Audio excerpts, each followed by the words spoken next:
विष्णु गुरुदेव महेश्वर गुरु साक्षात् परब्रह्म तस्मै श्री गुरवे नमः। श्री राजयोगी गुरु शिष्यं निजानंद दीक्षितं गुडिश नरसिंह योगी नामांकितं सद्गुरुते नमो नमः।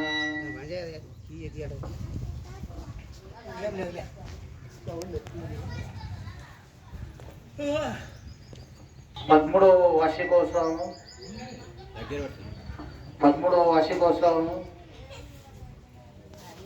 శ్రీ గురు రాజయోగేంద్ర వారి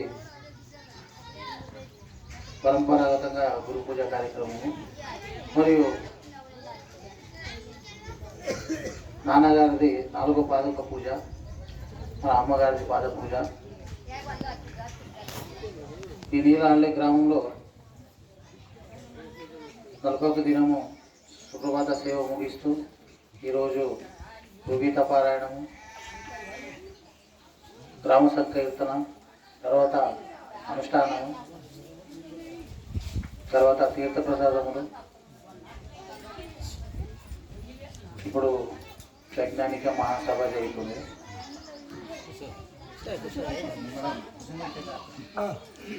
సరే, ఈ పలమూరు గ్రామంలో నాయనగారు తిరుగుతున్నప్పుడు మేము చిన్నవాళ్ళమే, మాకు 12-13 సంవత్సరాలు 15 సంవత్సరాలు ఉండవచ్చు. అప్పటి నుంచి కూడా ఈ గ్రామంలో ఈ చుట్టుముట్టు ప్రాంతాల్లో కూడా అప్పుడు చాలా బడ పరిస్థితి. ఆ సమయంలో ఇక్కడ ఇండ్లు అనేవి లేవు నాకు తెలిసిన మట్టికి. ఈ ప్రాంతం కానీ, కొత్తపాలెం ప్రాంతం కానీ, మాచర్ల ప్రాంతము, అది ఎక్కడ ప్రాంతము, ఇక్కడ ప్రాంతం గురించి తెలుసుకుంటే ఇక్కడ అవిద్యావంతులు ఎక్కువ ఈ గ్రామంలో. అప్పుడు నాయనగారు గురుబోధకు రావాలంటే కూడా వాడు భక్తి శ్రద్ధలతోనే వచ్చేవాడు, కానీ 10 రూపాయలు ఖర్చు పెట్టాలంటే కూడా వాడు వెనకడికి జరిగేవాడు. అప్పటికి నాయన వాళ్ళని వెంట వేసుకొని గురు పూజలకు వాళ్ళని తీసుకొని వెళ్తూ వాళ్ళకి శారీరు. అప్పుడు గురువే సేవ చేశాడు. అప్పుడు గురువు ఆ కాలంలో శిష్యులకే చేశారు. కానీ ఇప్పుడు గురువులు కావాలంటే ఏమంటున్నారంటే గురువుకు చేయడానికి శిష్యులు సేవ చేస్తూ కావాలని ఇప్పుడు కోరుతున్నారు. కానీ అప్పుడు గురువై ఉండి కూడా శిష్యులకి సేవ, వాళ్ళకి ప్రాధాన్యం ఇస్తూ వాళ్ళని వెంటబడుస్తూ అన్నము, ఆకలి, విద్య, ప్రబోధం, ఇక్కడ ప్రాంతానికి విద్యావంతులకు లేకున్నా కూడా ఎంతోమంది దేవాళ్ళు, దయ్యాలు, ఏమో అనేక మతముల వారు ఏమో ఇది చేసేవారు. కానీ ఇక్కడ అవిద్యావంతులు ఉన్న వాళ్ళని కూడా ఆ ప్రబోధని ఆ గురు పరంపరంగా అందిస్తూ ఆ విద్యావంతులే ఈరోజు ఒక స్థితి కలిగి ఈరోజు ఆశ్రమం మనం చూస్తున్నాము, నడుస్తున్నది. అప్పటికి నాన్నగారు ఏం భ్రాంతిని నేర్పించు, కానీ దైవ భ్రాంతిని నేర్పించడం చాలా కష్టము నాకు తెలిసిన మట్టికి.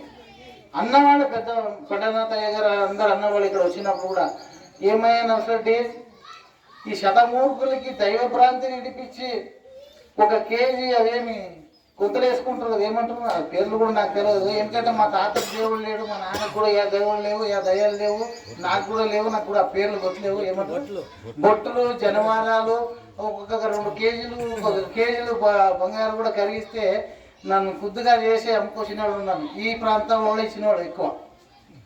ఆ 3 మందికి, ఆ విద్యావంతులకి ఈ బుర్ర బోధ ఎట్లా పట్టించినావు అసలు? ఈ బోధని నాకు కూడా 1 కోట్లాది మంది వాళ్ళు కూడా ఇడిపినికి కాలేదు. ఈ మూర్ఖులకి దైవ ప్రాంతం ఇడిపించి ఈ బుర్ర బోధన చేసి ఈ కృతా సంస్కృతులు చేసినావు కదా, నీ బోధకి ఎవరు సాటి లేరు అనిపిస్తుంది అసలు అని ఆ టైంలో పండనాథయ్య గారు అన్నీ విన్నాము కూడా. ఇలా విన్నవాళ్ళు కూడా ఉన్నారు.